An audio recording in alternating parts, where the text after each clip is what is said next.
problems that go on right now, or ever for that matter. It's too large of a Rubik's Cube for me to solve. Mm-hmm. But anyway, we're live, Sweet. So and I'm I am. not sure where Arcadius went.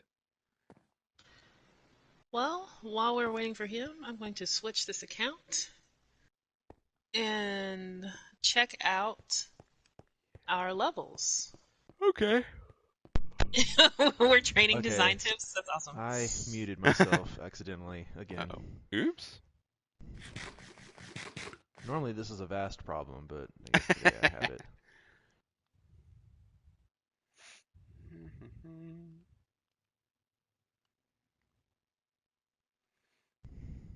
Okay, Arcadius, move your mic a little closer to your mouth, and Better? also, well, I'm going to need you to have like a little bit of a warm up so I can catch you. But go ahead.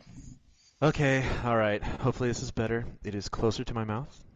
Actually, quite close to my mouth now. I think you And may want to hopefully this back it sounds up. better. Back it up. Yeah, Okay, we just a little backed it bit, up. because we were getting a little bit of pop in your mic. Alright, third attempt now at a better voice for online capture. Testing, Airline testing. capture. Why am I holding All right, 51 that sounds Flint? great. Okay. Why does your world have so much gravel? Dude, I don't know. I didn't make it that way. It's a random seed. My goodness. Graveltopia is where they put us. Graveltopia. Do we sound good, Vast? Can we start? Yes, yes, we can start, and I am just very pleased to know that my muting disease is stretching to my friends via No! constant exposure. No, that's not a good thing! I It don't need is. this in my life. You need me in your life. The List Well, Master, here for another List. podcast. Oh, get us started. Yeah, we're doing another one, folks, because a lot of things happened over this week. uh-oh. Like an interesting tech demo and some Ghost of Tsushima stuff and a few like little random tidbits and also some, internet flame because I mean, this is the internet and you can't have podcasts without a little bit of internet flame. But this is the normal gang that we've got for this podcast. Scorch, that's me, and then Arcadius Zero is here somewhere in this Present. world, and then our list master Vast Empires. So That's me. first on the list, and I know it's on the list and first on the list because I looked at the list this time, and it is the Unreal Engine 5 tech demo that we Mmm. all watched. And I know we all have some interesting tidbits to say about this That was a good demo. watch. It was cool. First of all, I was pleasantly I enjoyed it. I enjoyed what they showed me, first off. And it had a lot of promise, technologically speaking. Yes, is very impressive. I never knew that I should care so much about triangles Dim in my polygons. life and polygons, but after watching that demo and seeing how small the triangle count got to the point that it just looked like noise on the screen, and then they flipped it back and showed exactly how detailed the textures and the rocks and the shadows were from all of those triangles. I was like, wow, Mhm. one, game design is amazing, and two, I never want to do that. But I'm glad they're making it easier for people who do. Boy, that sure looks miserable. Y'all keep keeping on. That's amazing. I'm going to reap all of the benefits from your hard work. Please don't contact me to do any of this.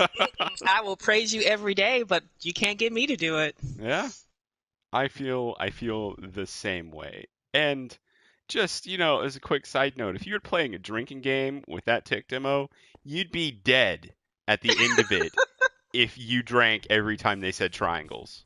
You really Yeah. would. You'd Within be like under the two table minutes. hard. Oh yeah. So do we want to talk about it a little bit? I Like think we I should. think we could manage to do that. what they actually showed, what they actually spoke about, because what they did was actually show off a couple of systems in tandem. They had Lumen, which was their light engine, and Nanite, which is what their particle effect system. Mm-hmm. Hmm. That Nanite is talks correct. to each other much better than before. Yay! Because That is a communication is verbatim key. quote. All Mhm. the nanite. But They really, oh, keep going. no, you go ahead. No, nope. I didn't. My thought was not complete yet. Carry on. Okay. No, I was just going to say that they started with a really. So here's the thing. I very rarely in the past have watched tech demos. So when this started and you saw the character that they introduced on the screen, and then like the very brief cinematic burst before it switched to the gameplay part of the demo, I was significantly impressed to the point where I was like, well, I kind of want to play this specific game, like this thing. So part of me, while watching them, take us through and looking at Lumen and how the light source could be bounced really easily across, and it would like diffuse the light across the different surfaces and create the lights and shadows. Like it looked like with a really easy sweep of like your pen or your stylus pen or your mouse.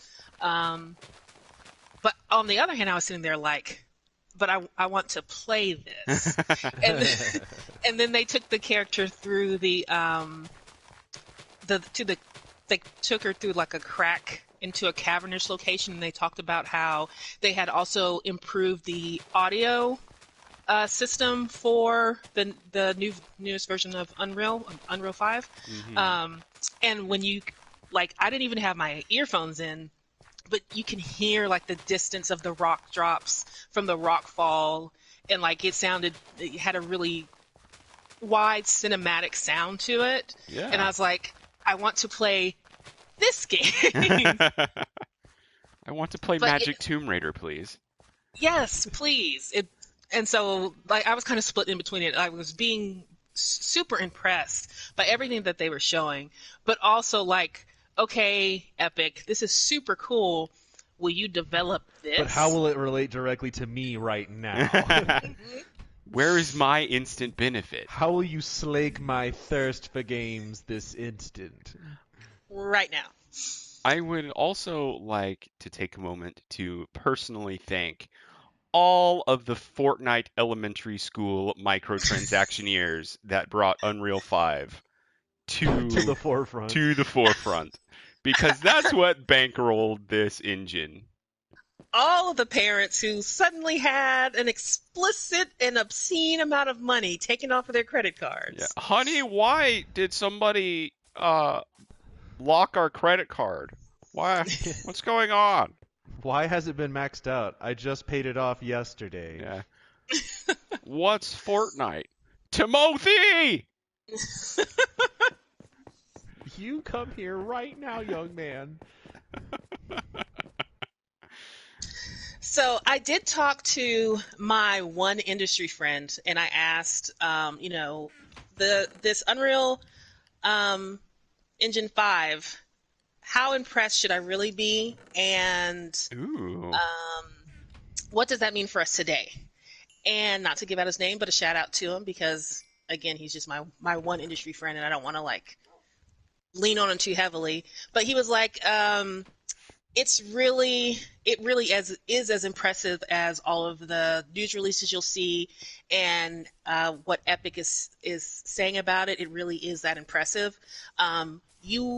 There may be like a couple of premiere games, not premiere games, games that are being released with the PS5 that might come really close to pushing the the envelope of what it can do, but you really won't, like most um, like tech advancements, we won't actually reap the entire benefit of it until the next like year or two out. Yeah, definitely. So It the has. part that stuck out to me on that demo was Uh-huh. the fact that they said they can take the artist 3D render object and put it directly in game. They don't have to package it, compress it, re-render it. They just drag and drop. Which is going to make a lot of artists super, super happy Oh yeah, because there's definitely some artists out there that are like, oh my god, oh my god, oh my god, oh my god, oh my god. because artists want to be artists. They don't want to be technical directors. Mm-hmm. Or have their work compressed and become subpar of what they spent time to Yeah, make in the first place. they will absolutely notice every single pixel that changes because it's their work. Every triangle. Touche.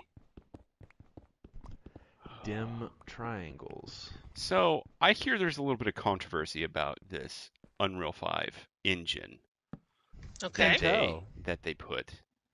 Um, and I don't know if it's purely internet hearsay or if there's any like backing to it or anything like that. But people are saying that where they paused to show off like the actual technical guts in this tech demo was to specifically hide load screens in their demo. Hmm. And people are kind of worried about that. Just purely from like a technical standpoint, like there's so many things on screen that even what they're running it on, which is also a topic that we can talk about, can't keep up with what they've got, Hmm. and it will be a tool that will go underutilized because we are stuck with the technology of our age, if that makes sense. Yeah. I don't think it's as bad as some of the hearsayers might say, and the reason being, because they go through all this stuff at the beginning and go, here's what this is, here's what this means, here's where we're at with this, and they're basically giving you the stats of everything you're looking at. And then at the very end, they show all of that in multiplication, in motion, as the character is flying away to that portal, and the Hmm. amount being rendered in just that little sprint is far more than the rest of the demo. Yeah, that's pretty true. So that would imply, purely by polygon count, that everything that was rendered at the very end, which with the highest polygon count that could possibly be had of the demo, was seamless without a load screen. Well, there's another thing to that, playing devil's advocate, and it's that your character is going so fast through all of that that they don't necessarily have to render every single thing because you're not going to see it.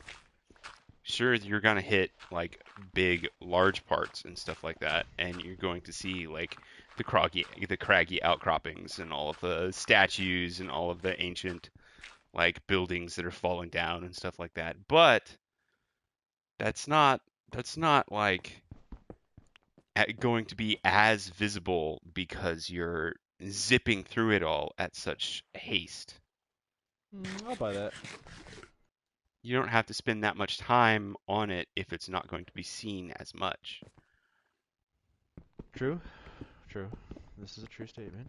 But Fast, you've been rather quiet about Well, all of no, this.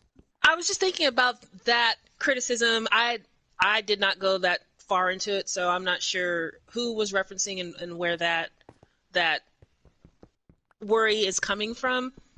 But I was thinking about it in relation to what Sony had, what little information we know about Sony's new. Um, oh my gosh, what is it called? Doesn't SSD? this relate? Yes, doesn't this relate to their SSD and how they're saying that it's specifically designed to cut down on loading for Well, games? yeah, purely because of the architecture of SSDs. Um, right now, the consoles that we have running are, unless you've swapped them out, which you can do this generation, have HDD hard disk drives in them, Which are and good. they are good, but they are, a physical thing that spins and it has to be read. And SSDs literally have a space for the data that you put in them and It's can be RAM. It's accessed. glorified RAM. Yeah, can be accessed directly from that point. So you don't have to wait for it to be read. It is instantly accessible. And that And then would as be RAM gets faster, the SSD content is accessed even faster. Yep. Yep, yep, yep, yep, yep, yep, yep. I think they're about to break into the DDR5 generation for consumers. I imagine they're pretty close. Yeah. I mean, DDR4 is already like, holy smokes, fast. Hey, we can always go faster. Oh yeah, gotta go fast. Oh yeah. Heh. Were you gonna say something fast? Nope. my I was guess. just no. I was I mean, that is just something that is way above my knowledge base, but I can transition Okay. into more about the solid state drive and how there are now words on the internet saying that the PS5 solid state may at launch be better than what you can currently get on PCs. I don't know. Ooh, that's And, steep. I don't know yeah, about that. I That- think mm, I that think might be the fanboys trying to say a little too much. well, this came from the head of the Unreal team, right? Hmm. Yeah, showed off the tech but- demo? Oh man. But how much? And it's like how much of that is promo between and synergy? I hate that word because it was so overused. Like a couple years Synergistic ago. lore. But between the PlayStation 5 and Unreal Okay, we Engine just gotta gloss 5, over it. That's fine. Yes, yes, because I hate both of those things. It's so But painful again, to listen to. the PlayStation 5 with the Unreal Engine 5, and they're both wanting to push how progressive and forward-thinking and future-proofing they're making this console and this new platform to create games on this console. So basically, he's got a huge stake in pumping this up. Oh, he definitely But does. that doesn't necessarily mean it's not true, though. Or So it couldn't be true, I should say. I have to call BS that there is no way. There is no way that it is currently better than PC technology. And this is purely leveraged on my current knowledge of where server technology is. So industry technology will always lead consumer technology by a little margin. And the amount of where I'm aware server technology is blows the pantaloons off of anything that you think is the bee's knees in terms of consumer speed products and accessible things for PC builds. Can I award you points for using pantaloons in a sentence? Because that just made my day. All right. He uses the term pantaloons more than any other person I've ever met on the face of the earth. I have mentioned it a few times. He There has. is more than one occasion. He's a pantaloon aficionado. I feel like he may be ageless in the same way that Keanu Reeves is also ageless, and Whoa, whoa, whoa, we whoa, just whoa. don't know. Whoa, whoa, whoa, whoa, whoa. That might be going a little far. I did not mean to reveal your secrets. I'm sorry. Yeah. All we're saying is that personally, I haven't seen Arcadius's face in a 16th century portrait. Yet. Could it be because they've all been burned? I don't know. I don't know. Oh, Cannot man. let the secrets out. Oh, Keanu Reeves. Never age, my friend. Never age. Ugh. What do we want to talk about next? I know something that's burning a hole in our pocket. I know The a Corona thing. countdown. The Corona countdown. What's on What's on the Corona countdown, Dust? Actually, I only have 5 items, and we'll probably run through these really quickly. But one of the things that I was really interested in, because this is the Corona countdown, is an article I saw on TechCrunch that says that, excuse me, the therapeutics company Sorrento has made a potential breakthrough in treatment for COVID-19. Interesting. Okay. Interesting. Do tell. So reading from this article on TechCrunch, it just switched on me. Hold on. The company released details of its preclinical research on Friday. That was this past Friday, May 15th. Sorry, I had to get that out there. That it has found an antibody that provides 100, and I quote, 100% inhibition of SARS-CoV-2 virus infection of healthy cells after 4 days incubation. That's 4 interesting. days? Wow. Okay. The results are from a preclinical study that has, Lord, I just can't read right now. Preclinical study that still has to undergo peer review. It was an in vitro laboratory study, but it's still a promising development as the company continues to work on production of an antibody cocktail that could provide protection against COVID-19, even in case of mutations in the virus. That's cool. And again, this came out Friday, May 15th. And the really, really interesting thing to me, talking about synergistic lore, is that during the company meeting that I had on Thursday, we actually mentioned Sorrento just in passing. Sorrento. And then the next day they made this announcement. So clearly someone within our company knew something about this trial that was going on. Very nice. A little bit of legal inside trading there. That wasn't what the Mental discussion was inside about. trading. I mean, But- well, listen. It's only illegal if you act on it and do something. Oh like, God! I fell in the lava. Safety bucket. Safety bucket. Safety Don't bucket. you have a safety bucket? Okay, Use I your do. safety I bucket. do. Okay. I have. Okay. I had to get out of the lava first. That's true. Okay. All right. We're But good. Scorch, I thought this might pique your interest a little bit with Yeah, your definitely. background. Gosh, I don't really have a whole lot to say about that. So SARS-CoV-2, the current coronavirus that we're fighting, member of the SARS and MERS family. If you're not, were not aware, this is a relative of the SARS virus that we had a small outbreak of in 2006, I want to say. That sounds about right. That was in, I want to say Hong Kong and also Toronto or something like that. The idea that they would have an antibody that would defend you against 100% of the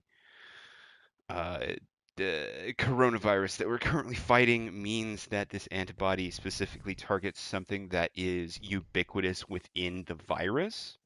It is something that they can tag that is like essentially universal to what they are composed of, which is really nice, and also something that I've got to ask, why haven't you found that before? Because this is not a thing that is like new. We've known about coronaviruses for quite a long time, and I guess Honestly, it could have boiled down to funding. yeah, Or it could have been something that they've been working on, and now that they have so much Push. push and information coming in, that they were able to make a breakthrough. I don't know. that's true. But That's true. I mean, that's kind of how R&D works. There's always somebody who's, always working on it, but for the real big discoveries, there's always some kind of fiscal push for it. Yeah. Another angle that you could think about that is that people purely were not interested in it because it was not killing as many people and therefore did not require as much attention until now. Or yeah, had as much economic impact. Yeah. So beforehand, it could have been a little prohibitive to research, and now they're like, whatever it costs, just do the thing. Yeah. Well, that's about all I have to say from that viewpoint. Yep. And, there will be more coming from this, and we'll try and keep track of it at the very least because, it's affecting all of us right now. And if this is fast tracking us to a solution and normalcy, I will support and spread information as best as I can. Yeah, absolutely. I do want to go on vacation eventually. Gosh, I know I was supposed to be on a tube in like a week. Yeah, in you Texas. were. We were. Yeah. That was to be a thing, only to not. Thank you, In some COVID-19. wonderful 70-degree water that was crystal clear right before getting some delicious, delicious barbecue. Oh, I'm just going to tell you guys that I feel like part of this is, and not to make this all about me because the whole world isn't centered around me, but there's something about me being back in my hometown that is apocalyptic. well, the universe struggles so hard to keep me here. Like, it is like the Hotel California of life. Like, no matter how hard I try, something manages to keep me here for longer than I want. And then when I leave, something always makes me come back. I think it just wanted you to do the lawn. I think it's done. Okay. Anyway, number 2 on the Corona countdown, Ubisoft announces the digital conference, Ubisoft Forward. Yay! It's basically a continuing effort of the big names in the gaming industry to make up for a lack of E3 this year. And also, honestly, probably saving themselves a little bit of money. Oh, yeah. Stuff like that always costs money. So if you turn it all virtual and all you have to do is have a guy render a couple slideshows and a few motion clips, like easy stuff. Yeah. And besides, Nintendo has been doing it for years. Yep. Yeah. And it works really well for them, and it's honestly, I enjoy watching them when I remember that they're coming. Yeah, that's true. And the state of play has evolved from that too. Yeah, and Square Enix has been doing it for a couple of years now too, I believe. Mm-hmm. I don't think they've had a physical presence in E3 for a little while. Mm-hmm. So if you're interested, it's going to be July 12th. I think it's like starting at 9. Nope, that was a lie. It's 12 p.m. Pacific. And yeah, I'll be tuning in because I have always enjoyed. Why is my computer just apparently? I guess it's telling me that Doom Eternal Windows has been. 10. It doesn't care about what you want. That's true. Right now. No, this is just telling me that Doom Eternal has been review bombed. It's trying to add to the list. Has been? It's trying to add to the list in real time. How long ago has that been out? Why in the world would Doom Eternal be bombed? Breaking news, apparently. Live, coming at you, off the list. Oh, God. Zombies. So, just a really brief break in the because my computer just wants us to talk about this. Apparently, in the game's first patch, there was an anti-cheat product that was included, and the players have responded to that and added about 3,700 negative reviews on Steam. Huh? Because of additional software? Mm-hmm. I'm not grasping how this is a problem. Well, apparently there are a lot of people who want to use cheats, and they're upset. I don't know, man. All people before them, they need to get good. Get good. I feel like that is like a D&G mantra now, at this point, right? Mm-hmm. Mm-hmm. Oh, man. You know what else got review bombed that I can't friggin' understand why it would get review bombed? Because it's so goddamn innocent, is Animal Crossing.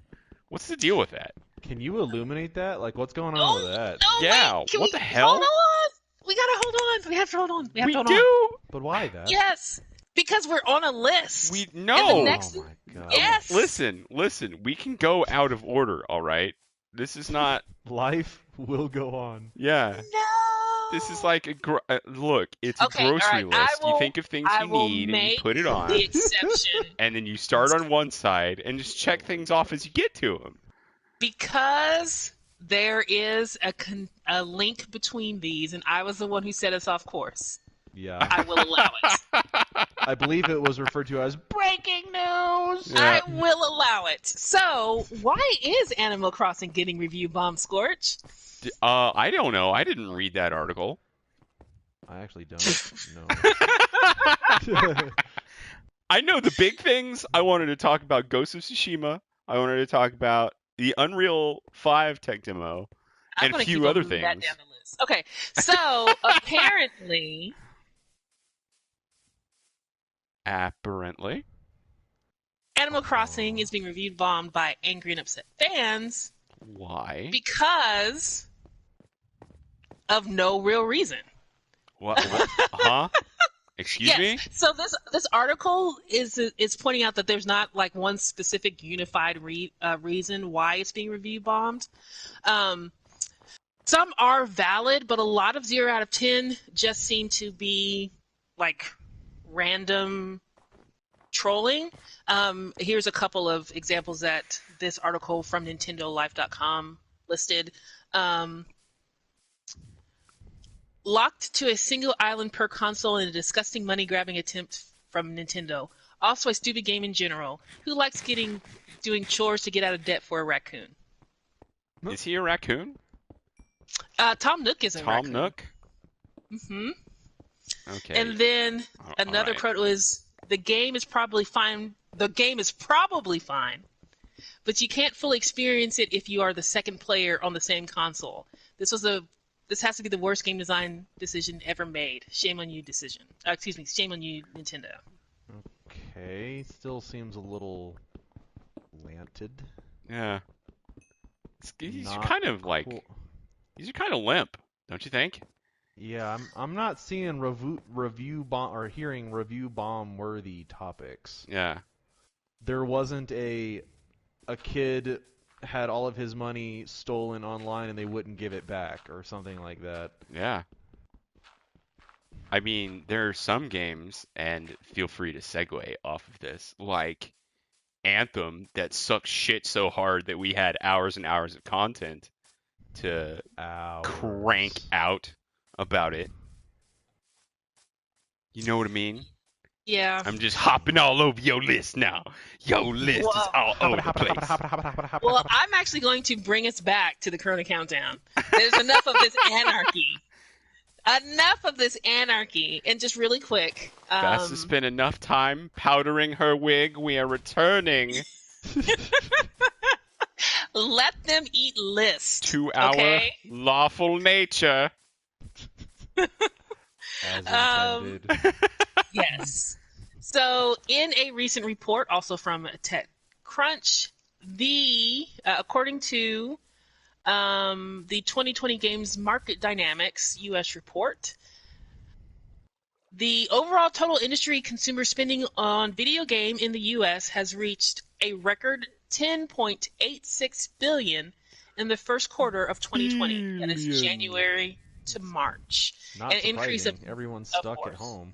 Yeah, Yes. But it's still a lot of money. that is.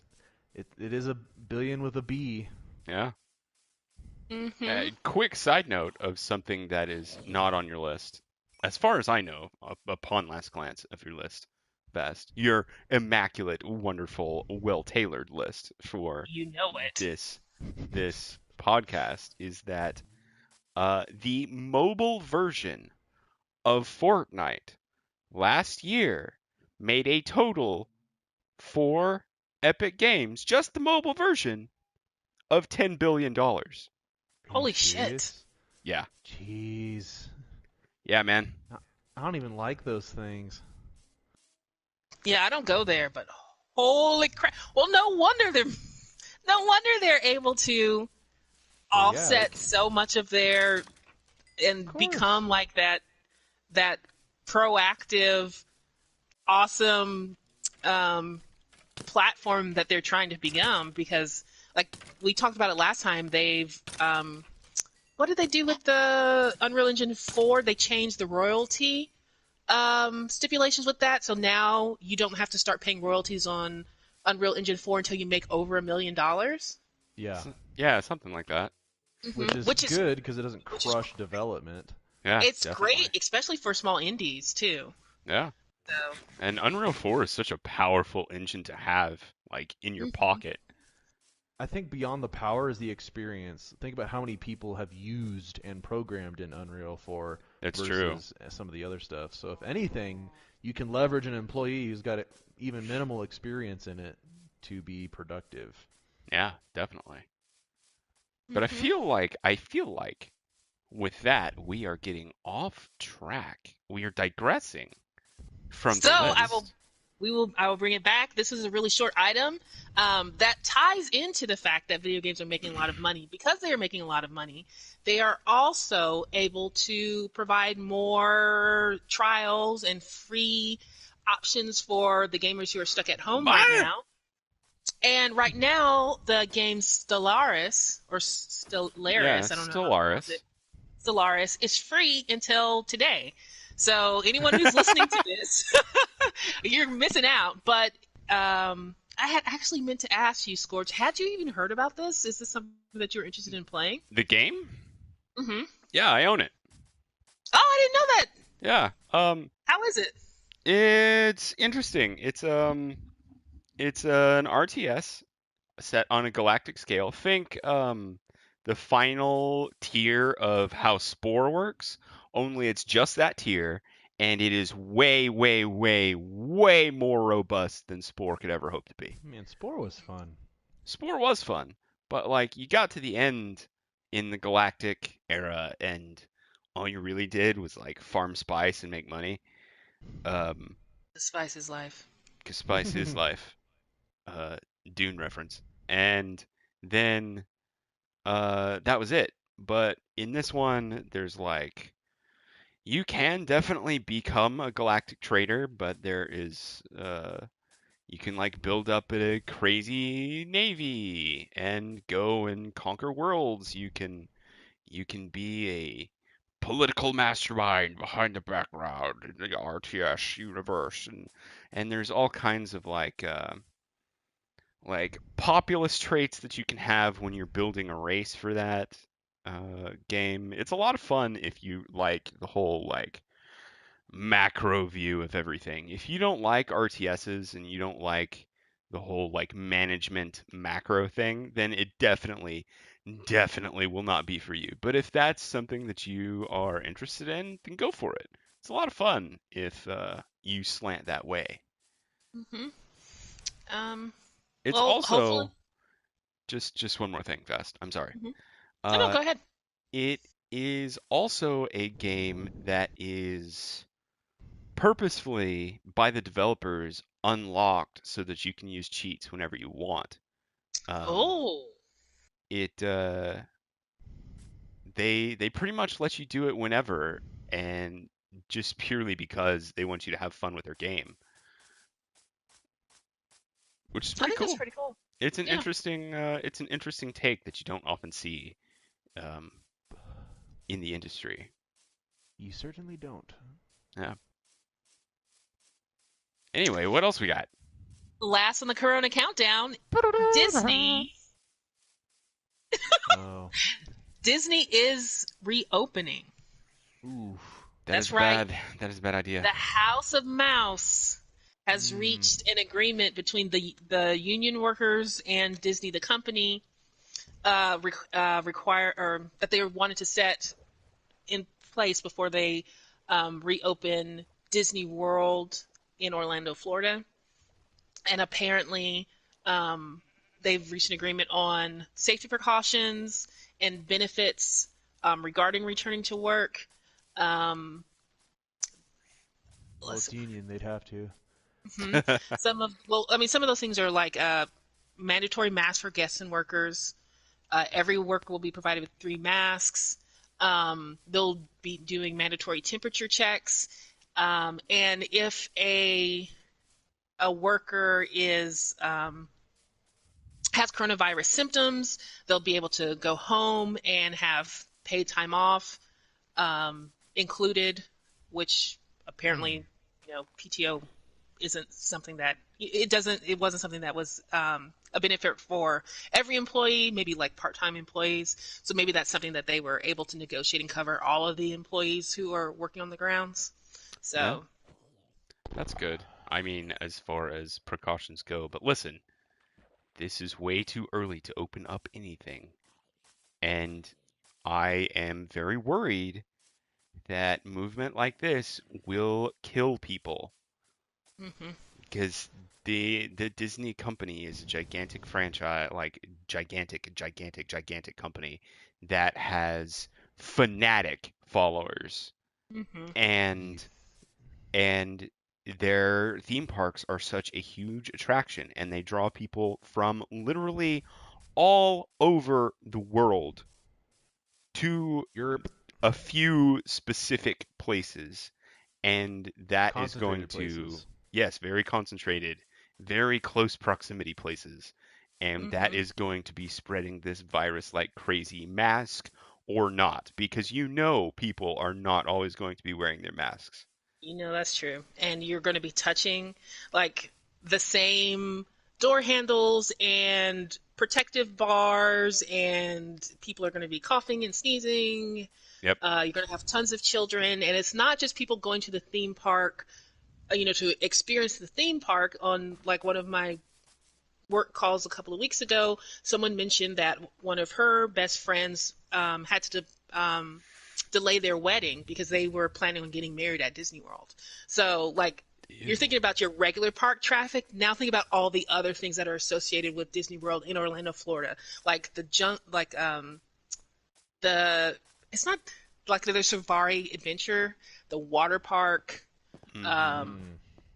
like a lot of things are also associated with that, like golf course and all of the venues that they have for graduation parties and weddings and all that kind of stuff. Like the hair salon that they have for kids who get to dress up like Disney princesses. Like there's a lot of people who move through Disney for a lot of different reasons. Well, that's good. Yeah. I'm not going to Florida. Yep. The meth Hmm. alligators alone are enough to drive me away. What does a meth alligator look like? You don't want to know. Oh, Yeah. I do want to know. Curiosity is piqued. Huh. Well, I think since you guys let me wrangle you through the Corona countdown, I would like to open up to the topic that I know that we're most excited to talk Oh. about, Oh. which was the Ghost of Tsushima. Oh. Mm. I just found a mountain of gravel. I'm turning around. Hey, I I, dug 18 through one of those. minutes You of dig through it gameplay. too. You press on. Don't you wimp out now. Anyway, Ghost of Tsushima. The state of play happened on Thursday? Is it Tuesday or Thursday? That it I believe happened. it was Thursday, the May 14th. Okay. And just like Vast Empires was mentioning, they had uh Oh, 18 minutes of gameplay. What? I lied. It was actually no, it was the 14th. Never mind. Yes, I told the truth because I am a truthful list master Who never makes mistakes? who Yes. never makes mistakes Ever. Infallible. unless I'm trying to read. Yeah. Um, Or go excuse me. Xbox. Did you practice? Ooh. Xbox. Hmm. Okay, That's, that was that's a little better. That's better. closer. We're on the right track, I but mean, it sounds like you're hungry now, but I hungry might for be games. hungry for Ghost of Tsushima. Yeah, their state of play, the Sony state of play was entirely devoted to Ghost of Tsushima, and boy, does this have our jammies in a tizzy here. Yes, it was an experience. So I just want to take us back just a little bit to Back in time, is long, it long back in ago. time to the last time we saw PlayStation at E3, and they had their world premiere reveal trailer. What I don't even remember what they phrased it for Ghost of Tsushima. And remember they had that one guy playing the flute. The bamboo flute dude. Yeah, the bamboo flute dude, and like the gameplay was in the background. I was like, oh, this looks really amazing. I can't wait to find out more about this game. And then, years passed, didn't even really think about it until they dropped this. I don't know about and now you. This is all I want to talk about. This is all that I want. I've been thinking about Ghost of Tsushima weekly. I don't know where you're talking about, like. Well, Final Fantasy VII was coming. Yeah, No. well, that was not nearly on the radar. We have something that pays homage to the likes of Ninja Gaiden. It is on the forefront of our minds. Well, kind of. I mean, if you don't count Neo, and I don't really because it's Dark Souls clone. Yeah. A Dark Souls Ninja Gaiden is not a Ninja Gaiden. But this is so much more than that. Yes. Because as they demonstrated, you can play the path of a samurai, or you can build your legend as a ghost or a ninja and stalk your enemies at night. And they have really two distinct and individual gameplay and battle mechanics for it, and it looked awesome. You can literally live your Kurosawa dreams through this game. They do have an old samurai movie filter that you can play the entire game in. Yeah, you can play the whole game in black and white if you want to be super throwback for any reason that is not quite explainable to others, but you enjoy it anyways. I mean, that's pretty cool. Sucker Punch does that kind of stuff all the time. They're a very cinematic company when it comes to their creations. They did that It was with really interesting for the photo mode. And when Oh you go my into God. photo mode, what I thought So was sexy. unique was that the wind and leaves keeps moving. So that way you can get the most stylistic shot possible Yes. with the wind in your hair, in your capes, on the togas of the ends of your sword, and the enemies are just like, oh, and yeah, they're just like, oh, this is gonna hurt. It's so freaking beautiful and so over the top in ways that I never would have expected. Like the wind can guide you Yeah, through the world. That's your compass is a little wind whirl. yeah, No, because your compass is the wind. you have a I mean, map. that's pretty clever. You have a map, but there are no waypoints. They I thought you didn't specifically even told have a you. map. You can bring up a map. It was in the Okay. it was in I the don't demo. remember it. Yeah, But, it was pretty early in the demo too. I think Yeah. either right before you got on the horse. Also, Look at my horse. My horse is God, don't. amazing. so I got really distinct, and I don't want. Give it I a hate look. No. to say this, It tastes just Stop like that. raisins. but I had like a Breath of the Wild moment The stroke of its while wing watching this, turns into a plane. in the best way possible. I'm just Yeah. gonna talk over this nonsense. Absolutely. In the best way possible, not to And it compare turns the back two. again. Just that, it has that really gorgeous and beautiful and stylized sense of adventure When you as tug you're on its traversing wing, across the land and following the wind. The other really interesting part of it is like, not to ruin it for you guys, but you're like a M&F and Disney princess because the animals of the world will guide you on your quest as well. Yeah. The Yeah. birds, A bird the will come and foxes. yeah, and on your shoulder, foxes will be there. Who knows what else? They just showed us two. yeah. Like, This is true. it's like I just wasn't expecting any of this. And you guys continue to bring up, or you guys brought up, shit, what's his name? Ninja Gaiden. I was Yeah. thinking of the Tenchu games, Oh, okay. which I really enjoyed, although they haven't made one in a long time. And I found out that Sekiro, while I was like looking up articles to talk about Ghost of Tsushima, did you know that Sekiro was actually started as the next Tenchu game? Oh, really? That's Yeah. interesting. So now I didn't know really that. have to play it and then get frustrated and Yeah, not well, as long as you stream it. play it. Yes. We really just need to come up with a fail gaming session for me. And it'll be great. They're tasteful yes. gameplays, fast. I don't know what you're talking about. of death.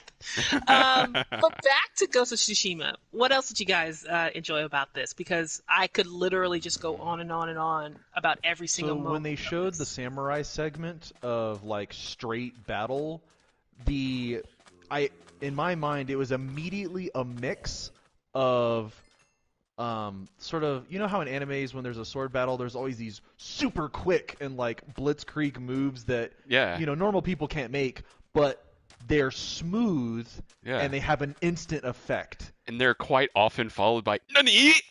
Yeah, or even just kind of like just a cinematic type of motion that has a, spectacular end result if you take the time to execute it. Yeah. And the fact that they had that along with a few little quick hits, I'm very curious to see what the details of their battle mechanics are. Oh, it's gonna be great. It's gonna be great.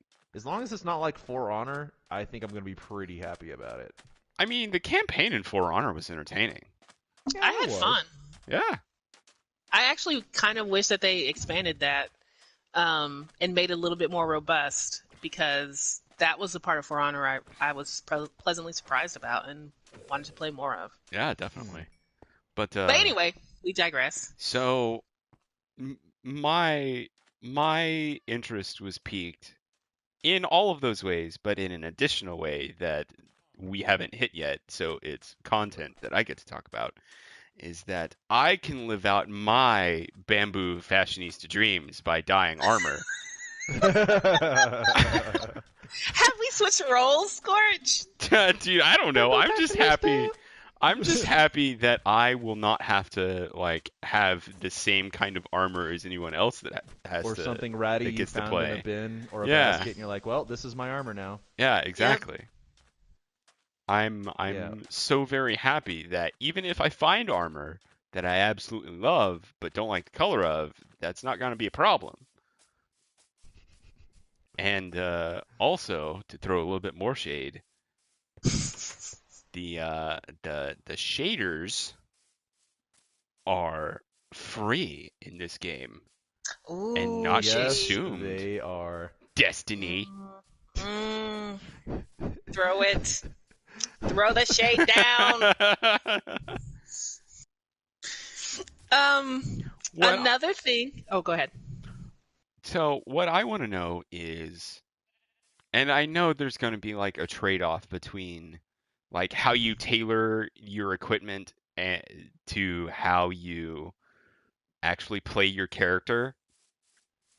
But I want to know if I can deck myself out as a samurai and play as a ghost. Like how effective that will I don't think be. so. I think because the part of the video they explicitly said that the outfits have special characteristics. Well, So yeah. that means ghost type outfits will fit ghost stuff, and samurai outfits will fit samurai Yeah, stuff. there's I don't gonna think there's be a lot of definitely mixing gonna and be matching. bonuses to like tailor your armor to your playstyle and weapons to your playstyle. But could you just throw that out of the window and get a gigantic honking sword and sneak around in the shadows and stab people from 6 feet away because that's how long your sword is? Mhm. You know what? That's actually a really interesting question. I would err on the side of, if they do that and there's no penalties involved, I would be, because I feel like part of that breaks whatever like immersion or sense of belief that you have in this type of world. Because if you're walking around at night in your super glossy, super beautiful samurai outfit, like, I feel like your stealth multiplier should be reduced, and your Well, that's you know, where that the kind of stuff. that's where the bonuses would kick in, right? Like if you wear Yeah. this armor, your stealth will be higher or something like that. You won't make as much noise. But if you wanted to go like if you wanted to Jingling throw all the way into the camp, like, Yeah, hey exactly. boys. Yeah. Jingle jangle. If you wanted to be a paladin in heavy armor with 21 AC and severe disadvantage to roll stealth, And a but sword could 8 do feet it long. anyway, Yeah, absolutely. then like by all means. We will soon see, Yeah. because that game is dropping in July. Yeah. Another thing that I'm really excited about, and I didn't imagine that they weren't going to have this, but they did explicitly mention, Sucker Punch explicitly mentioned that they are going to have a Japanese language track with the game, which Yay! will I really honestly will help. probably just watch that. I Oh, kind I of know I prefer will. the more original, because to me, Japanese voice acting is so far and so much more superb than English voice acting. Well, that comes with anime, which is Exactly. a Japanese product, but Sucker Punch is based in California. I don't So, think they're going to necessarily skimp on it. no, definitely not. But that that diaspora that you see in um, like voice acting level and authenticity is not going to be as large of a factor, at least for me, than it is in anime, which, by the way, I specifically only watch subbed. I'm one of those anime sub elitist kind of watchers, but Same. There's only a handful where It's the not an English elite. cast was actually decent, and It's I will being tolerate it. correct. it's Although being correct. I will watch Inuyasha with English, if only because the amount of name calling in that show is what makes the show. Kagome! Inuyasha. Also, okay, can we digress for a second? Why in the U.S. is it pronounced Naruto? Because people don't know how to pronounce Japanese names very well. Yeah. But there were before it was even subbed. It was like out here for like dubbed. I mean, it was out here for years. It was just Naruto. I don't understand that. Like that really pisses me off. It grinds your gears fast. I It don't. flips my skirt in the worst way. Flips your skirt. Well, Vast, I don't know that particular lore nugget, so I can't help you. Oh, okay. Um, do we have anything else to say about Ghost of Tsushima? Maybe You some can of the pet foxes. You can pet foxes. foxes. And they can You lead can- you to places. Yes, and that have shrines. treasure and shrines. You do the little clap pray, and boom, bonus point. Yeah. I think they Mhm. give you charms or something like that for Yeah, shrines. and the charms are what Yes, they is do. basically kind of like your buffs and your specialties and things like that. Yeah. Charm away, go fox, go. I'm really interested to get my hands on that game, and I will eventually. And I'm also Mhm. going to savor the shit out of it because Mm-hmm. I don't have the whole lot of time anymore because I'm an adult and I Mhm. gotta do adult things. In And the working world. I imagine that that game is going to take me quite a while to finish off. And Completely. honestly, I'm okay with that Yeah. because let me tell you, It'll always remain new. I am so fucking tired of Borderlands 3 right now. I mean, Yeah. it has been the only thing just about on the horizon for a while now, Yeah. Yeah. at least for PlayStation. Yeah. Well, if you want to talk about something that's going to roll into your hearts in September for all consoles, but including the PlayStation 4, Tony Hawk Pro Skater 1 and 2 Remastered. Yeah. And I only I- ever played the original Tony Hawk, and there's a reason I only ever played the original, and it's because I could absolutely, utterly care less about Tony Hawk. I love those games, dude. They're amazing. I love Tony I Hawk. could not find Yeah. the fun meter in it. Anthony Hawk is amazing. He flies through the air like an eagle, but on a skateboard. Yeah. I just Eagle couldn't. Eagle skateboard, Arcadius. I couldn't. Listen, So- I 5-starred every single level in Tony Hawk's Pro Skater 1 and Oh, unlocked Officer Dick in one day. Wow. Yeah, Behold the power of youth. Okay. I know. I was like 7. So this one hits me in the nostalgia basket. While I played both of them, I didn't play them a lot. My brother played them more than I did. Mhm. But I am really nostalgic for it because of the soundtrack and because of Yeah. how huge extreme sports was during that time period. Yeah. And it really does make me nostalgic. And and I kind of miss it in a way. Uh, Definitely. it I agree with there's you. like one of my favorite things I've ever seen on the internet. It's a clip. I don't remember the name of the skater, but it's like Tony Hawk in the commentator booth at like an X Games or some kind of exhibition or something like that. And this newer skater is out there. He starts down.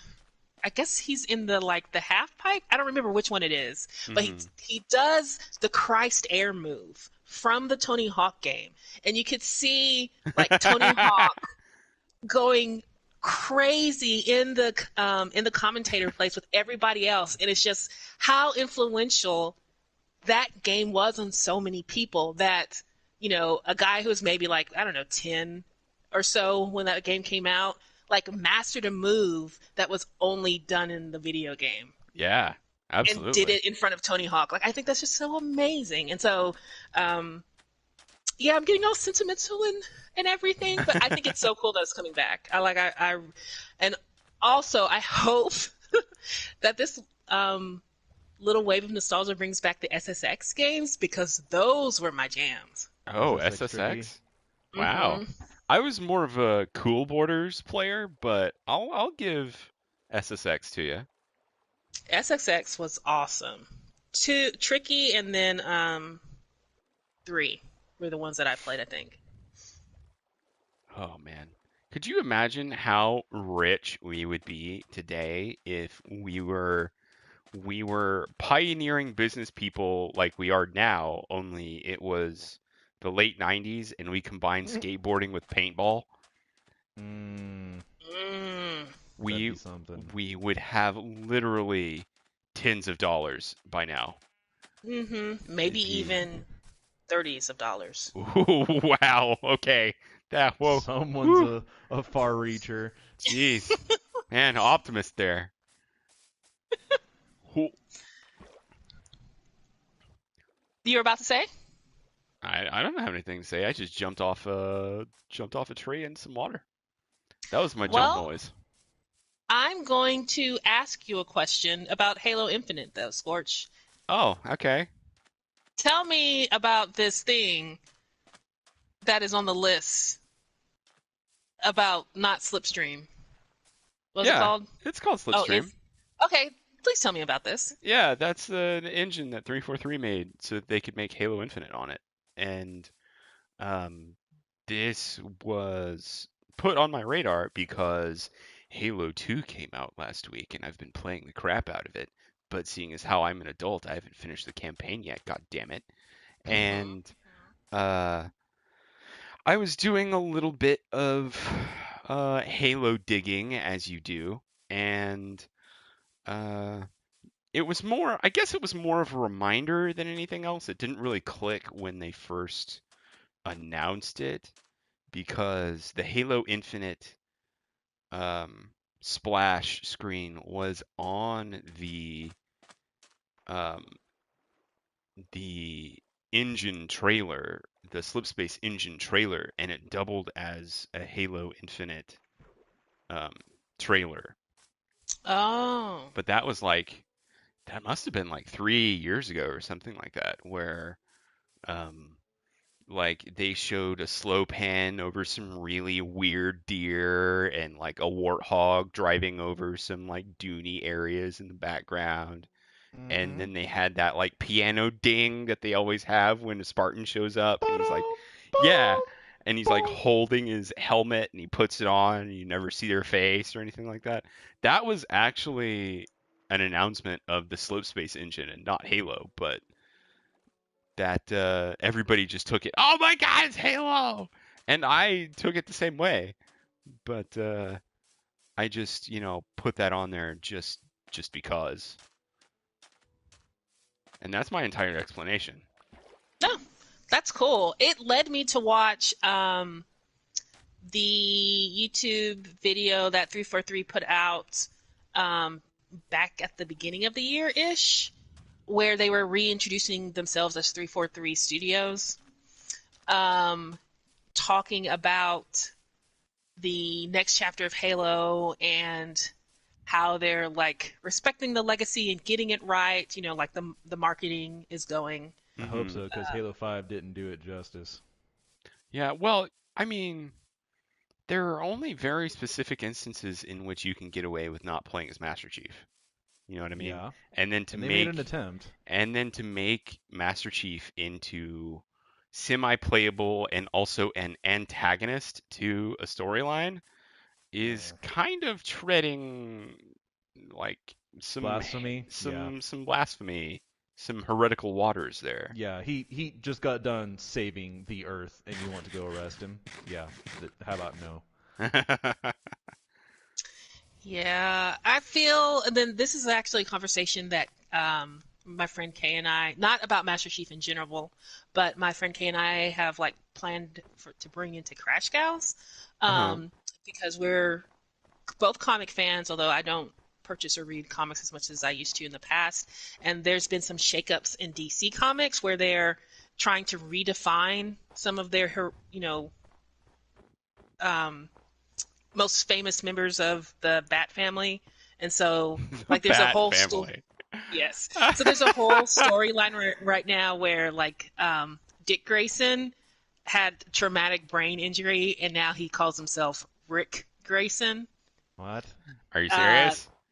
Jason But why? Todd, the Red Hood, they're thinking about retiring the Red Hood part of his persona and trying something new with him. And then the third Robin, Tim Drake, who was the Robin when I was a kid, and who I really enjoy as Robin, he lost his title as Robin and then Red Robin like a while ago, and now he's just the character Drake. And so they're trying to spin him off into something else. And of course, the biggest. But why? Well, that's what we're going to talk about. Part of it is because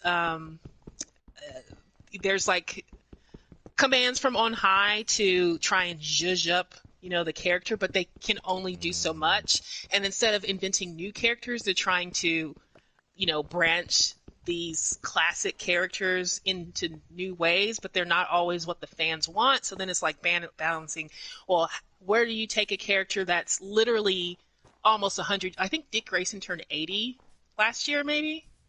That's an old character. That's a very old character, like beloved for generations. And then, it's just a really interesting conversation, especially for someone like Kay, who is, if, her dream would be to become a scriptwriter for comics.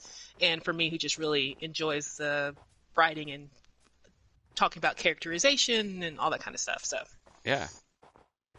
So basically what I'm saying is, like, I feel you when they take something that you really love and just make a whack-ass decision about it. Yeah. And you're like, that character would never do this. Yeah. What? Like, this is just a stupid story idea. Who came up with this? Porque Maria. Fire them. It's probably someone who said, we don't need a story, we just need lore. To those people we say vast. Go to hell? There you go. That'll work. All right. How about some lighter news? Some Nintendo news. Did you guys watch the Paper Mario Origami King trailer? No, but I played Paper Mario, and that was a uniquely fun game to play. Yeah. At first I thought it was super awkward, and I forced myself to play it a little, and I was like, this ain't that bad. This ain't that bad. People have been asking for a new Paper Mario or a Paper Mario remastered for a very, very long time. Mm-hmm. And to see them release a new title in the Paper franchise is interesting, and I think it's a good move.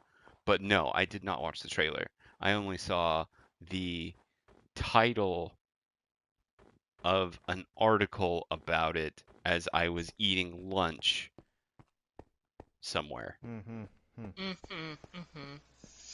All I hear is that your list may be fabulous, but my time is too precious. And that's okay. I will say that even if you're not interested in Paper Mario as a franchise, I would highly recommend you watch the maybe first 30 seconds or so of the trailer, because it's so freaking weird. And that's one of the things that I really like about the Paper Mario franchise.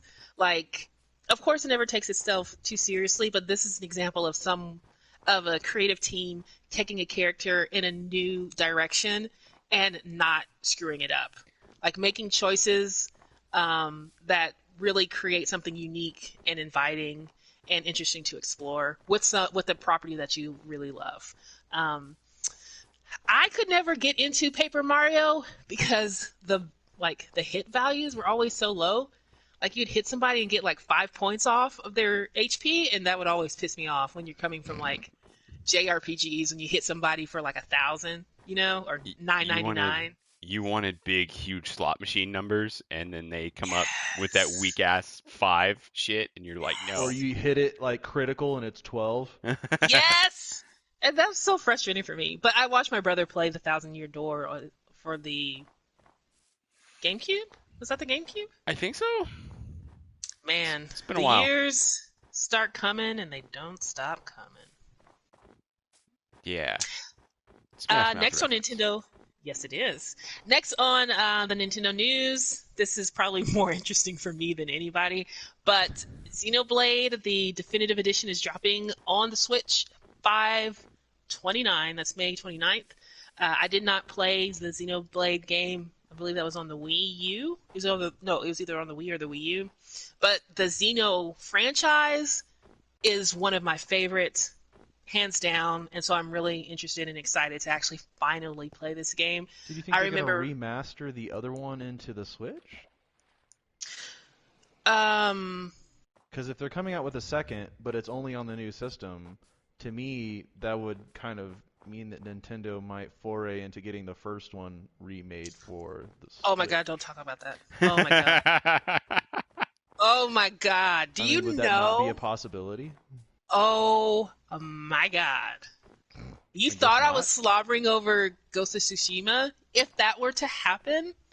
And you get a 1-2 Bammy on the Switch? I would explode. Please don't explode. Who would make our lists? I would come back from the grave.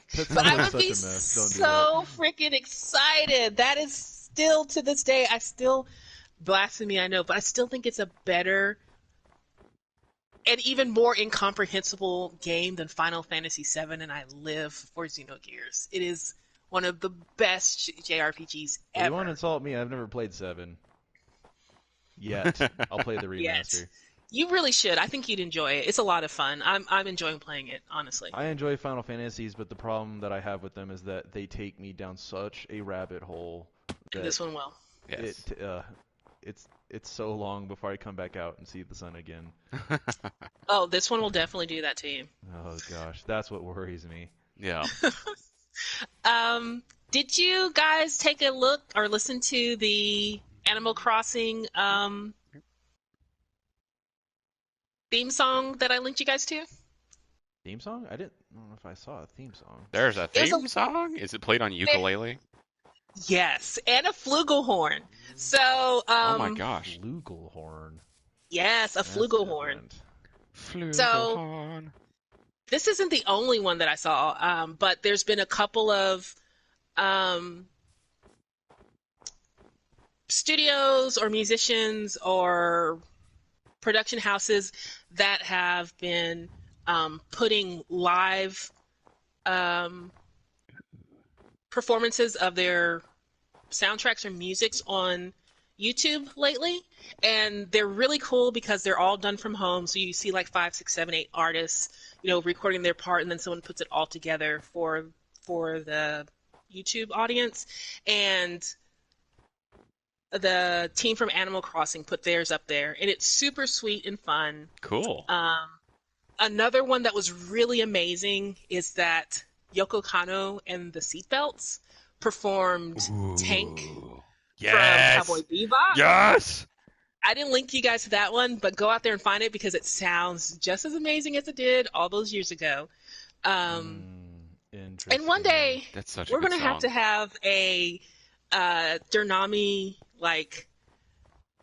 take 3 on, let's say, the top 5 either anime soundtracks or songs from anime soundtracks. I know that Tank will probably be on all of our lists, but I think we should have that discussion. I think that'd be a really good discussion. That would be probably a hard one to nail down, possibly. Yeah. Because I've seen a lot of intros. Let's see. Okay, off the top of my head, the first two that come to mind are um, the opening for the first season of Freezing Yes. and Yes. the opening for Dead Man Freezing in Wonderland. general. Freezing in general had some really good soundtracks. I only read the manga for Deadland Wonderland. I didn't watch the show. It's It pretty good. was, yeah. It definitely is interesting. That's a different kind of watch right there. Yeah, definitely. It pushes all of the correct bloody buttons for me, at least for a I See, little was bit. going to go with Outlaw Star opening since that was kind of on the forefront of my mind, and I actually enjoyed that. That was a good one. one of mine, the opening for Serial Experiments Lane. Ooh, I I don't love think that I've song. watched that one. Serial Experiments Lane. Um, uh, oh my gosh, Oh, what and the is ending theme from Samurai Champloo. Ending theme is still my favorite. Oh, that's right. what Vast? You've brought it up before, rather recently. What is Paranoia Agent? The opening for Paranoia Oh, Agent. Yeah, that yeah, one. yeah, yeah, yeah. Yeah, that was so weird. I love that one too. Oh, you're taking me back, guys. Ooh, yeah. That's a good one. Um, yeah, we'll have this conversation later. We will. Like, because this is going to be a good one. This is gold. We also have to do our like 10 greatest games of the decade for the Yeah. 20 teens. Yeah. We Ooh. still have to do that. Okay. Okay. So be thinking about your list, guys. That's right. You're going to be listing with me. Well, seeing as how, and Vest, I don't mean to intrude on your list imperious nature, but Lisperius. Lisperious Mm, that sounds doesn't like roll off the tongue a very well. speech impediment, but Lisperious. Lisperious. Um, a lot of the things that appear on your list are sitting in our PlayStation chat because I put them there as I'm Yeah. scrolling through things. So Yeah. I've been listing with you for years. I have not listed a thing. Years. Yeah, years. How long have we been doing? Years. How long have we been doing these podcasts, Vaz? Years. They've I been would say. years. I don't know. This is another podcast that we're going to have to do where I take out receipts on statements that have been said on this show Oh my god. and then have like a flow chart of how they're not true. I'm just kidding on Wow. this. Okay. But that's also an Just idea. I'm going to add that to the list because I think that'd be super, super just funny. wait until I break out the Venn diagrams, and you're all fucked. Um, okay, let's hit some entertainment news, non-gaming news, really, really quick. Mad Max Fury Road turns 5 this year. Wing, wing. It was a good movie. It You was. see that? That's bait. It's probably one of my favorite from that whole 20 teens. Yeah. It was an amazing, like really simple premise, really amazing execution, and it was like balls to the wall the entire way through, and some of the most insane, amazing stunts I've seen outside of a Jackie Chan film. Yeah. Like it was great. You know, there's speculation that they're making another Mad Max that's going to be about. It's going to be a prequel to Fury my Road, gosh. and it's going to be about Furiosa. Bring it to me. Oof. Oof. Bring it I to say. me. Oof. Yeah, dude. Well, apparently, um, Are you going to wrap this to Cyberpunk? no, but I could, but I'm not. I Okay. just need to say this real quick before I forget. But there is a couple of articles on the New York Times right now. If you guys have, I think you get like 10 free articles if you want to look at this. One of them is there's a oral history of the modern classic Mad Max Fury Road, where a guy interviewed several of the cast members and the directors and like production assistants and the cinematographer and and just talk to them about the experience. So if you're interested in actors or directors talking about the process and some of like the inside information about it, like how Charlize Theron and Tom Hardy apparently really didn't get along that well, or like some of the interesting things that happened on the sets, like how they had to stop production 3 times before they actually ever got it, actually began to film. Like all that kind of stuff, it's all there for you to see. Huh. And then the other thing, one time it stopped because of rain. Like it had the rainiest rainy season in the Outback, and everything was floral. Like it was crazy. But in the other article where they actually talk to George Miller about a possible next Mad Max movie, he says that he is completing a drama starring Tilda Swinton and Idris Elba, 2 really amazing actors. And once that was delayed because of the coronavirus pandemic, once that's wrapped up, then they'll start thinking about the Furiosa film. Cool.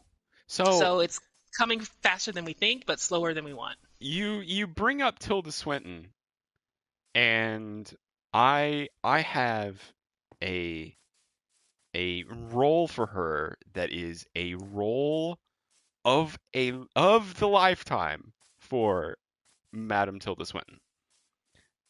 And I think I want to bounce it off you guys and see if you agree with me or not.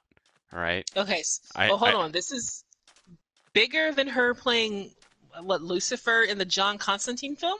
Yeah, definitely. Like bigger than her playing the huge. Snow Queen in the Narnia film? Yes, absolutely. Ooh. Okay. I hope you're sitting down for this one. I'm actually laying down and waiting. Because My it's a body's doozy. ready. All right? Mm-hmm. Jack Skellington. Oh. You know what? Tilda Swinton could totally do that. I know. Yeah, I can see that. Huh. She's so strange looking. It'd be perfect. Honestly, I feel like she's an actress who wouldn't mind shaving her head. No, she's done it before. Yeah, you're right. Yeah, actually, let's use all of our clout in Hollywood and kind of float this idea. All of our cloudywood. Float this idea out. 2 really quick things. The Mandalorian is bringing a whole host of people to the show. We already talked about. Oh crap! I can't remember. Rosario Dawson joining the team. Mm-hmm. And recently they announced that they are bringing on Timothy Olyphant in an unnamed role. They have also cast. Shoot, I just forgot his name. But he's going to the guy who played Jango Fett. Yeah. In the original prequels. As Boba Fett. Yeah, he will be coming to play Boba Fett. Interesting. Yeah. Interesting. So I know you saw this on the list, and you're like, "Who is this really mildly attractive man that we're discussing?" But I was like, "No, I'm going to tie it to more people, and ask you to enter the speculation zone with me, and ask you like, what do you think they might be gearing up for season 2 of The Mandalorian with these new faces?" Bounty Hunter Wars. Ooh. Bounty Hunter Wars. Interesting. Not quite, because I think Clone Wars has already technically done it, but I definitely see some Bounty Hunter on Bounty Hunter collections taking place. Well, speaking of Clone Wars, that's like in its final season right now, isn't it? It is. Mm-hmm. And it's supposed to be really good. Yeah, really, really good. My brother's watching it, and he's like, "Nikki, you gotta watch this," and I'm like, "Oh, okay." I'd have to go back to literal episode 1, season 1 to start watching that. Yeah. I've seen a few episodes randomly, but I have no idea where they're placed. The only thing I watched as of late was it was basically someone took the Clone Wars and they did a summary massive episode of Darth Maul's story, and that was intriguing. Like the story of Darth Maul from very beginning to his end. The whole thing. I think I've seen the thumbnail. And it to uses, that video. the majority of Clone Wars and additional, back histories from other sources, but it's majority of Clone Wars because that's kind of what Clone Wars was trying to do, is give his story, and it is good. And I was pleasantly surprised. That might be a game, or not a game. You can see where my head is at. That might be a series that I may have to just sit down and pirate because I'm not paying Disney shit. Yeah. I mean, this was just on YouTube. No, but I'm talking about the actual series. Oh, yeah, that's a different problem. Yeah. Yeah, that one is supposed to be really good, and I haven't watched the next one I'm about to reference, but Star Wars Rebels is also supposed to be really good. And of course, offline, if you just want to talk to me about Disney Plus, just let me know. Okay. I will bite, but not right now.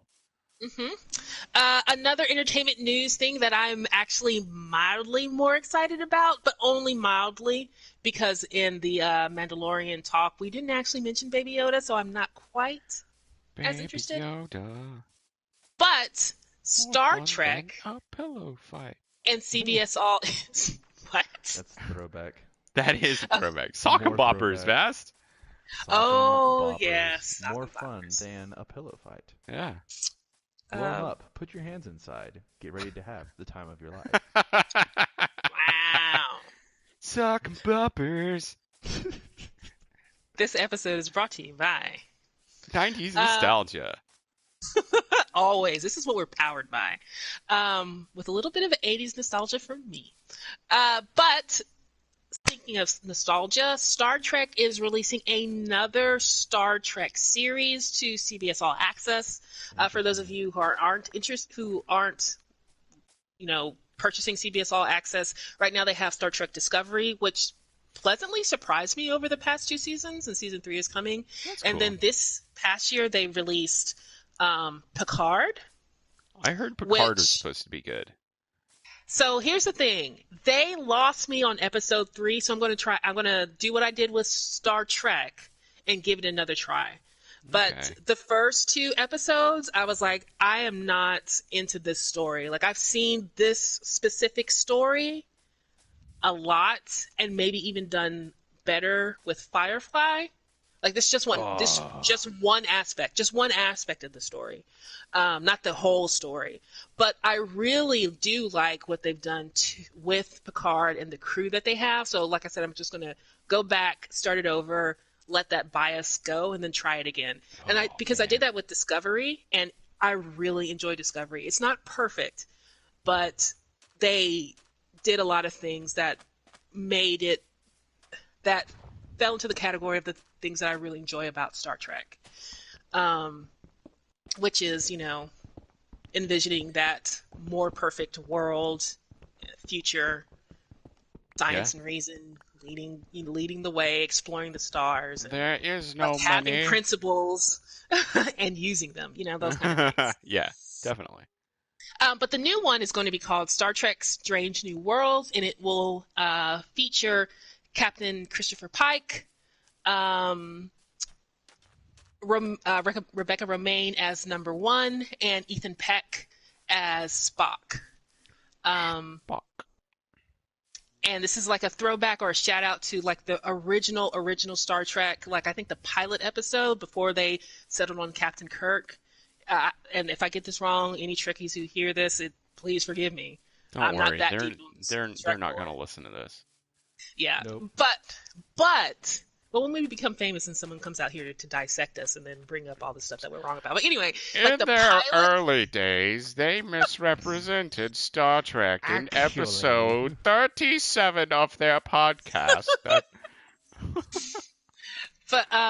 in the pilot episode of Star Trek, before they settled on James Kirk as the main character, Captain Pike was going to be the captain of the exploratory vessel. And so you actually meet him first, and he has an adventure before you meet James Kirk. So, yeah, it's a nod to those characters. As someone who has literally only ever seen the Tribble episode of Star Trek, then that is news to me. And I guess the only other little thing here is that Ethan Peck is the grandson of Gregory Peck, best known for many, many roles in old Hollywood, but also playing Scout's father in To Kill a Mockingbird, the film version. Cool. Another really interesting piece of Hollywood royalty thing that I read about read while looking at stuff for The Mandalorian Uh-huh. is that we already knew that The Mandalorian has a stunt double. Like the actor who plays him is Pedro Pascal, Yeah. but Well, the he voice has of him. the voice of him, and he appears in costume a couple of times. But he actually has two stuntmen. He has one to do the combat. Excuse me, the combat. Then he has another who does the gunslinging portion of him. And the guy who does the gunfights and gunslinging for the Mandalorian is John Wayne's grandson. Oh, cool. Now that's interesting. Yeah, that is pretty interesting. If you click the links and read the no, I'm just kidding. I like being surprised. Yeah, absolutely. This is like genuine emotion you're getting out of us right now. I'm just kidding. I'm just Cherish kidding. it, I Bast. didn't. Cherish this, damn it. No. I'm just kidding. I didn't like those aren't in any of these links. So- that's just something I picked up. John Wayne's grandson, you said? Mm-hmm. That would explain the stupid fucking spur sound every time he walks through a door. It just comes when Space Spurs. Space Space spurs. Spurs.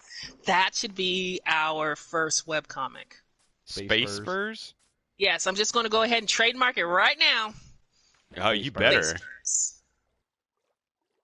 Ooh, Document man. this. Okay, just a couple more items on the list, and then we can move on. Switching it back to gaming. This will probably be really quick, but Ubisoft teased 2 new operatives for Rainbow Six Siege. What'd you guys think? In general, I think that Ubisoft is setting a good trend for how to continue the lifespan of a video game in Rainbow Six Siege. But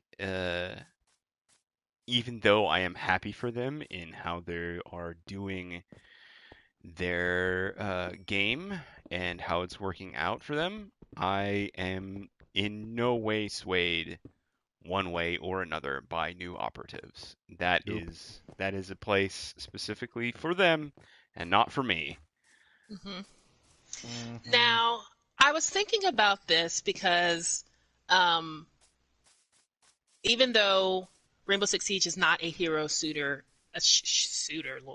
shooter, it does follow that like mold of creating these recognizable, almost iconic character types that you can, attach yourself to and enjoy playing and having some kind of gameplay and story like elements attached to them. Uh-huh.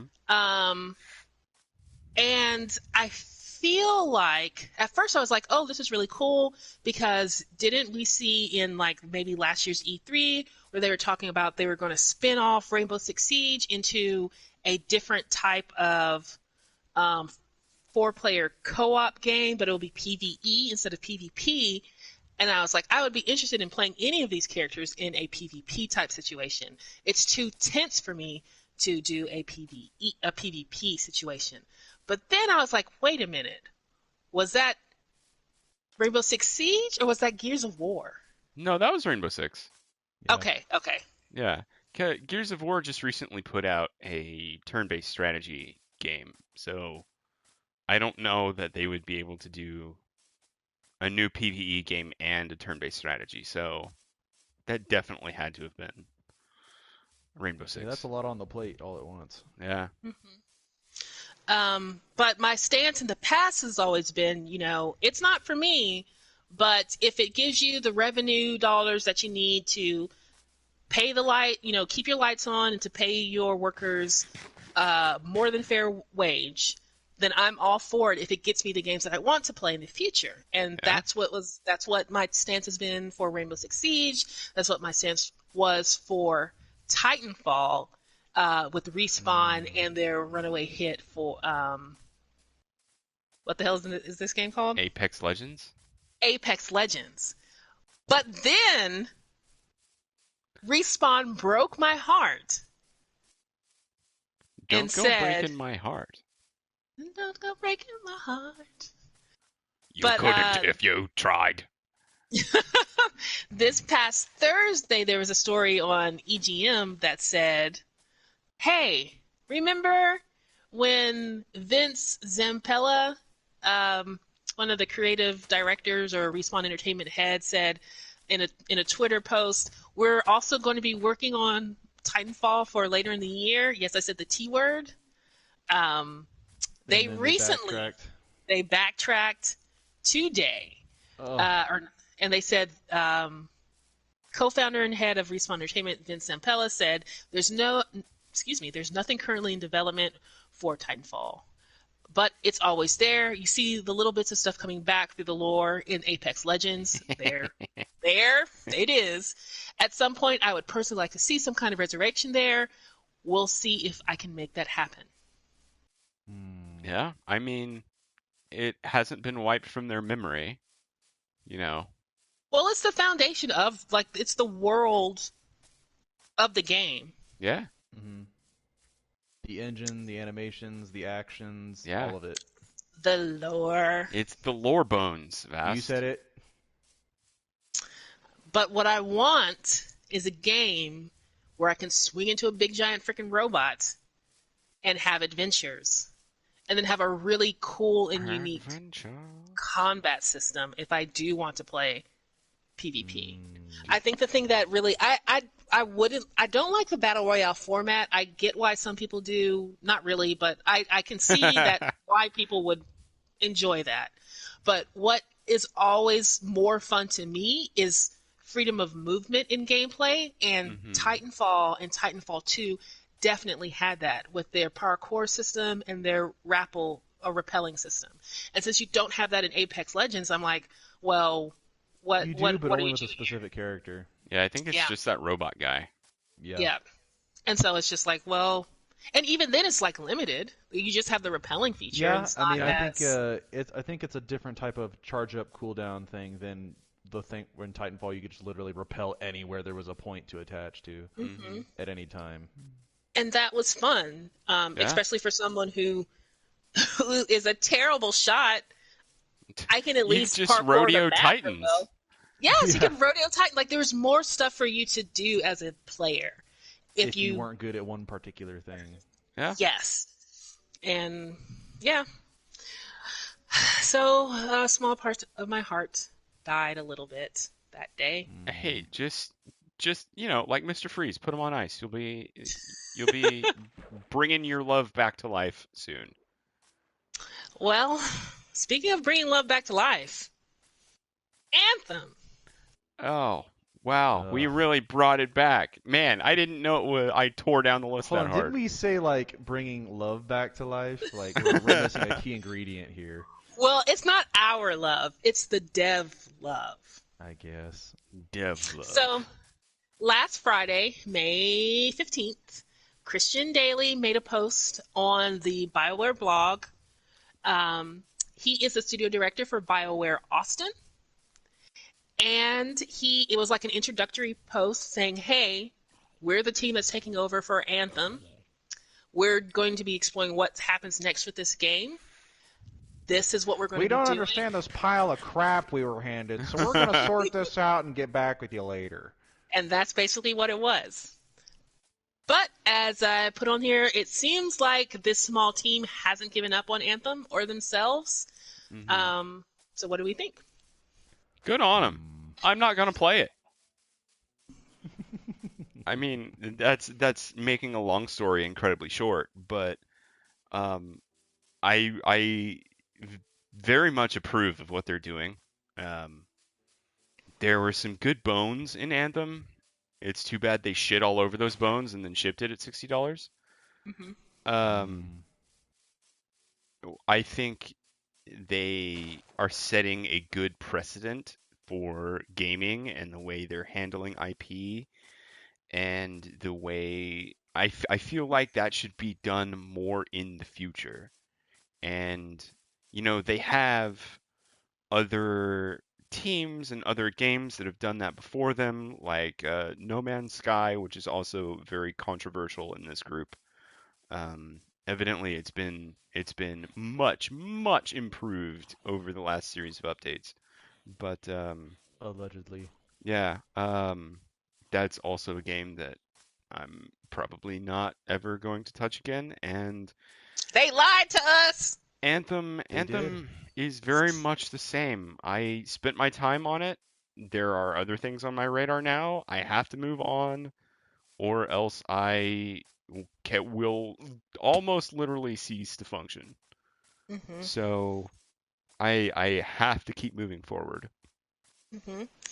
And it sounds like, at least from this studio head's perspective, that they are also going to move forward with this game. It's been a long time since we've actually sat down and like actually discussed Anthem. I'm not going to lead us down that road, but I feel like when we gave our like huge and we had our big Anthem discussion, which I still think is Hmm. was a really great discussion, and I think we either emailed or clipped it to their like feedback forum, and hopefully that's one of the things that they listen to.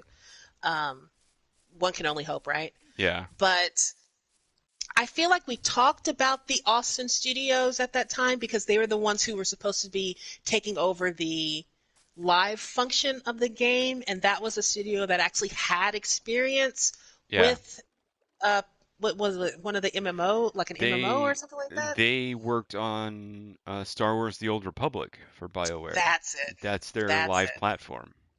it. Hmm. So while I will not be returning anytime soon, do I will follow this. Purely to see like how they're handling the communication and what changes they're going to be making, because that's the kind of thing I like to see. Yeah. That's what I find interesting about the gaming industry, like how communicative you are, how open and transparent you can be to the player base, especially when your player base is as at one point in time loyal and Ooh. vast as BioWare's is, right? Yeah. What are they going to do to fix it and change it? So I'll probably bring it up a couple time or two if they have something significant. But Yeah. wishing you guys well in Austin. So Yeah. So here's the thing that I just thought about regarding Anthem and their planned resurrection for it. And it is this. They announced this, right? How many people had the exact same feeling to it as I did of their announcement? Oh, that's great. I'm not gonna play it. Um, Probably and several. and that's a bad thing for the industry as a whole if this game flops again. mm-hmm. And my question to you guys is, will we see will we see an increase in player base for this game, or has it been too long? I think Has when they re-announce, hey, we fixed it and added more stuff, you'll see a slight influx just of people absolutely curious to go, let's see if they actually did. And then other people might genuinely be like, oh my god, an unbroken anthem, and then they'll start playing it. And I honestly think it depends on how significant those changes are. If it's just Hmm. like slapping a new coat of paint and then like a couple of directional cues here and there, then no. Because as we said, as Scored said, it did have strong bones. And you could just feel all of the areas that were not filled in. If they Hmm. can't fill in those things, then there's no point in going back. If there's like not new story quests, there's no point in going back. If like Cataclysm didn't bring a lot of people back, mainly because one, it was kind of rote, broken, and repetitive, but also didn't really add any value to the game in terms of like your rewards, diversity of your builds, as far as I could see. Because I've actually like gone online and I've looked at some people's like YouTube reviews or like let's plays or how tos for a couple of those events just to see what was going on in Anthem. hmm And to me, it didn't seem like there was anything significant was being added. So there's no reason for me to put this back on my system. Hmm. Um, so unless they can bring those things, and when I say diversity of builds, I mean like more options, guns that look different, more cosmetics that you can find in game, you know, The um, typical stuff you would expect for a game to possess that one did not. that one did not. And so that to me that is a significant lift. And more diverse. diversity in like your gameplay. Like the travel and flying in your javelin was amazing. 10 out of 10. Like I would I still really do enjoyed that. that. If a game had that mechanic, I would still go in and do that. But what you did between that, like Oh. stand in the circle and wait, let waves come in, like they need more gameplay Variety. options. They need Yeah, more variety. And definitely. so if I come back, well, not if I come back, but if I see those type of changes either in their updates and everything like that, I, I would try it just to see what would happen, you know. But Hmm. also because I see myself as being a vocal part of the gaming community, and but if it was just me, no, son, I'd be like, catch me on Anthem 2 after like beta number 6, and maybe I'll think about it. You know what I mean? I don't Yeah. know. My first judge will be if I can load the game without crashing, I'll continue to look into it. When you reach the 98, what was it, the 90th parallel, Yeah. and it just wouldn't let us in. We Yeah. we were rooting for them so hard, man. We were Yeah, rooting for them dude. so hard. I think a big part of what made their downfall was a lot of very poor upper company management choices that gave them a pretty crappy hand to try and fix it with. Definitely. But Yeah. again, they didn't plan. Therefore, they got caught with their pants down. Yep. Hmm. But moreover, it sounds like they never had any pants to begin with. This is true. It was pretty much a pantsless party. Yeah. Yes. That only Well, works in very specific situations. Very specific situations. And this was not one. invitation only. Yeah, this Yes. was not. So I'm going to drag us out from the gutter with one last topic. But I It like the is gutter. no, you're gonna like this even Cozy more. here. It And is then you're gonna like this cozy. even more. My It's butt gonna make print you is in it. smile. Oh, It's even really? better. It's ice cream?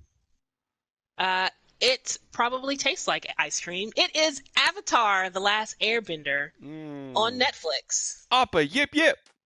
Appa, yip yip! Let's hear it for Uncle Iroh. Yay! Yay!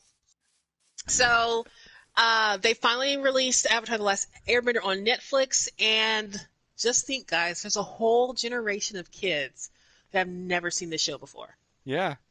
I may have stumped our only listener with Appa yip yip. So, Get to it. You got stuff to watch. yeah, absolutely. There's Go live a media to little. consume. I still think it's probably one of the greatest American cartoons and television shows of ever. Yeah. I might agree with you. Still influential, and I watch not a lot of cartoons anymore, but I still watch a lot of comparatively I watch a lot of cartoons for someone who doesn't have kids. Um, and It's a different I set of cartoons. yes, I have yet to see a cartoon. There have been some that are really good, but I've yet to see a cartoon that is as consistent with its characters, its storytelling, its delight, its serious moments, it's everything to make a wonderful story for all ages that was just as amazing. I still haven't found it yet. Still Yeah, haven't found it yet. definitely.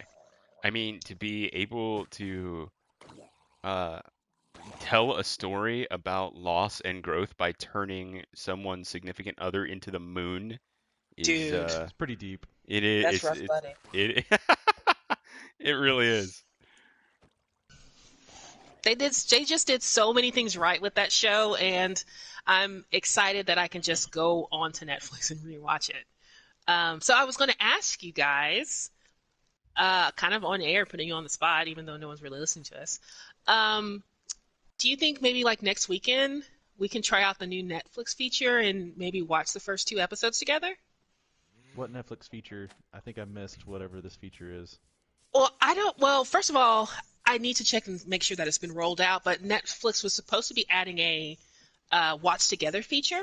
Interesting. Cool. Um, I'm down. and if not, we can just do it with Discord. Yeah, I'm down for it. I don't think I have a Netflix account. I might be able to get a hold of one though. Well, if you don't, like I said, we can just do it on Discord and just like share screen.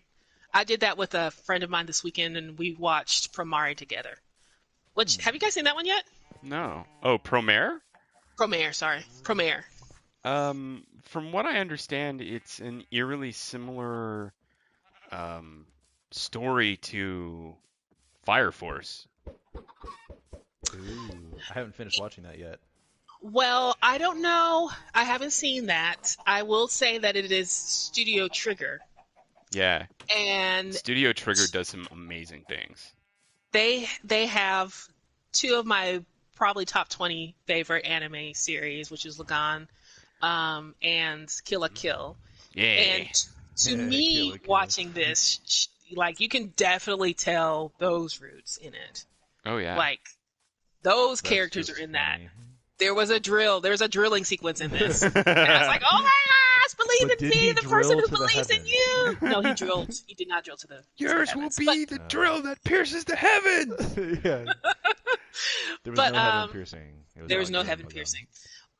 But that's another thing we could probably talk about. The animation and the colors in that one Mm-hmm. was amazing. Like it was really, really cool. It was just a visual treat, honestly. Good, good. I've heard good things about it. I just, there's only so much time in the day. You know what I mean? I know. And right now I'm kind of taking a hiatus on anime. Yeah. Oh. Well, I think that does bring us to our last topic, Scorch, if you want to take us out. What is our last topic? Or are we completely done? We're completely done. That was our last topic. Oh, I thought you said we had one topic left. All right. Well, this has been another podcast of this thing that we do because it's a hobby and we hope to get rich from it someday. Whoop, whoop. I have been Scorch. Arcadius Zero has been mining the whole time, but he's here, and thus Empires has been featured as our list master, and will forever be our list master. Uh, Mhm. uh, Always and forever. if you like the inane babbling that we do here, you So well. can do all of that YouTube pluggery Plug shit. stuff. Yeah, like, Ring a comment, and bell. subscribe, ring the bell or whatever the fuck you want to call it. If you don't like what you hear, you can go away. And Life will go on. yeah, life will go on. You can find somebody else to badger. We'll see you guys later. Bye.